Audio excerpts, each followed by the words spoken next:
पहला उस पत्नी की जिसको दूसरे के परिवार से आप लाए।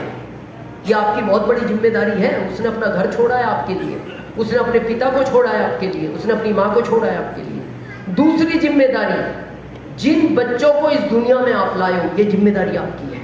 तीसरी जिम्मेदारी, जो माता पिता आपको इस दुनिया में लाए, और इसी जिम्मेदारी के चलते ये व्यक्ति पागलों की तरह भागता है, पागलों की तरह। आज मैं आपसे आपकी जिंदगी का आईना दिखाना चाहता हूँ।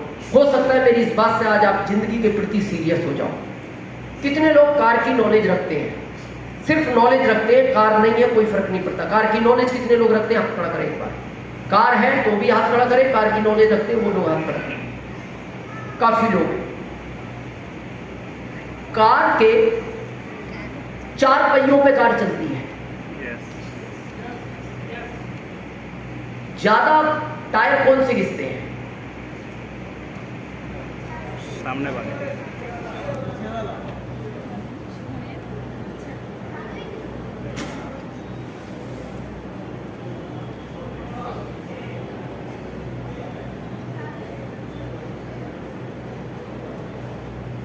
जानकारी लेना, सामने वाले, अगले, क्योंकि ज्यादातर कारों के अगले टायर चलते हैं और इंजन का वजन अगले टायरों पे रहता है। हमेशा अगला टायर ज्यादा घिसता है, पिछला कम घिसता है। जबकि चल चारों रहे उतने ही किलोमीटर चलते हैं जितने पिछले चलते हैं, लेकिन घिसते अगले ज्यादा है। और जब अगले घिसते हैं तो फिर आप अगले नए डला देते हो और अगलों को पीछे डला देते। अगले टायर नए और अगलों को पीछे डालते, पिछले नए नहीं डालते। क्यों? आपको पता है पिछले कमजोर होंगे तो चलेंगे, लेकिन अगले नए होने चाहिए। क्या कारण है इसका? इसके पीछे लॉजिक क्या है? अगर कार, किसी से भी पूछना एक्सपर्ट व्यक्ति से, 100 की स्पीड पे कार है, अगर अगला टायर फट गया तो कार पलट जाती है और उसमें बैठा हुआ एक भी व्यक्ति बचता नहीं। लेकिन अगर 100 की स्पीड पे पिछला टायर फट गया, कार कभी भी नहीं पलटेगी। कार डिसबैलेंस होगी लेकिन कार पलटेगी। इसलिए हम अगला टायर नया रखते हैं। अब मैं आपसे पूछना चाहता हूं, आप इस परिवार का अगला टायर हो, सबसे ज्यादा चलते हो, टाइम पे खाना नहीं है, टाइम पे नींद पूरी नहीं है, तो सबसे ज्यादा चल रहा है तो सबसे जल्दी घिसेगा। और घिसेगा तो फटेगा, घिसेगा तो फटेगा। और ये टायर फट गया तो ये कार पलटेगी।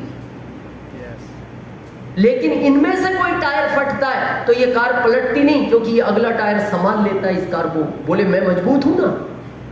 इस कोरोना में भारत से कुछ लोग यहां से गए हैं, लेकिन इसने संभाल लिया क्योंकि ये अगला टायर मजबूत था। लेकिन जिस परिवार का ये मेन टायर फट गया, वो परिवार आज भी संभले नहीं, आज भी नहीं संभले। मेरे को बहुत दुख होता है, आदमी कितना समझदार है। कार की उसको इतनी चिंता है कि वो अगले टायर नए रखता है, लेकिन अपनी जिंदगी की चिंता कभी की उसने कि जब आपका टायर फटेगा इस कार की कौन सुरक्षा करेगा, इस कार को कौन चलाएगा। मेरे से लोग पूछते हैं, मैं आज उसी क्यों का जवाब देना चाहता हूं आपको, और बस मीटिंग को एंड करेंगे। मेरे से लोग पूछते हैं आरसीएम क्यों करना चाहिए। हाँ बस 1 मिनट। मैं बहुत छोटा था, मेरे पिता को कैंसर हो गया गले का। मेरी उम्र ज्यादा नहीं थी। हम उनको दिल्ली हॉस्पिटल ले जा रहे थे, एम्बुलेंस में उनको ऑक्सीजन लगा हुआ था, सुनते थे, सब समझते थे। आवाज चली गई थी, ऑक्सीजन लगा हुआ था, लेटे हुए थे। एक सीट पे मेरे मामा जी, मैं और मेरी माँ। तो मेरे पिता हर 10-15 मिनट में मेरे पैर पे हाथ मारते थे और मेरी माँ की तरफ इशारा करते थे। तो ऐसे में बच्चा क्या सोचेगा, शायद माँ से कुछ कहना चाह रहे हैं। मैं मेरी माँ को बोलता था, माँ पिताजी कुछ कहना चाह रहे हैं। जब मेरी माँ मेरे पिताजी से पूछती थी क्या हुआ, वो हाथ हिला के मना कर देते थे कुछ नहीं हुआ, और उनकी आंख से आंसू निकल आते थे। ये घटना 10-12 बार हुई। मैं बच्चा था, मैं समझ नहीं पाया। मैं ये सोचता था मेरे को बोलते हैं माँ से बात कराओ, माँ से मना कर देते बात करने का। मैं जब बड़ा हुआ तब ये बात मेरे समझ में आई। मैं बताऊं वो क्या कहना चाहते थे। वो सिर्फ एक इशारा करते थे, बेटा मेरे बाद तेरी माँ का कोई सहारा नहीं है, तेरे को ही इसका ध्यान रखना है, सिर्फ वो ये कहते। और मेरे फादर जब ऑफ हो गए, मेरी माँ कोमा में चली गई, 2 साल होश में नहीं थी मेरी माँ, 2 साल तक। उसको इस बात का ज़्यादा दुख नहीं था कि मेरे पिता इस दुनिया से चले गए, उसे पता था मेरी माँ को इन्हें कैंसर है, बचेंगे नहीं। उस समय कैंसर से आदमी डरता था, लेकिन उसको दुख इस बात का होता था इन बच्चों को कौन पालेगा, बच्चों को खिलाएगा कौन, बड़ा कौन करेगा। बस वो दर्द मेरे अंदर था। मैंने इसलिए आरसिंह को स्पीड से किया, और मैं आपको भी चाहता हूँ सीरियस हो परिवार के प्रति। बस मैं ये चाहता था कि जो मेरी माँ के साथ हुआ है वो कभी मेरी पत्नी के साथ नहीं होना चाहिए। बस ये दर्द है। तो मैं लास्ट में आपसे यही कहना चाहता हूँ, एक बार घर जाएं, 2 मिनट अपने दिल से पूछें कि मेरे बाद इस कॉन्सेप्ट की मेरे परिवार को जरूरत है या नहीं है, तो फिर इसको छोड़ना नहीं, सीरियस करना है। लगता है नहीं है तो आपको इसको नहीं करना। आपने हम सबको सुना, इसके लिए हम आपके बहुत बहुत आभारी हैं। थैंक यू, धन्यवाद।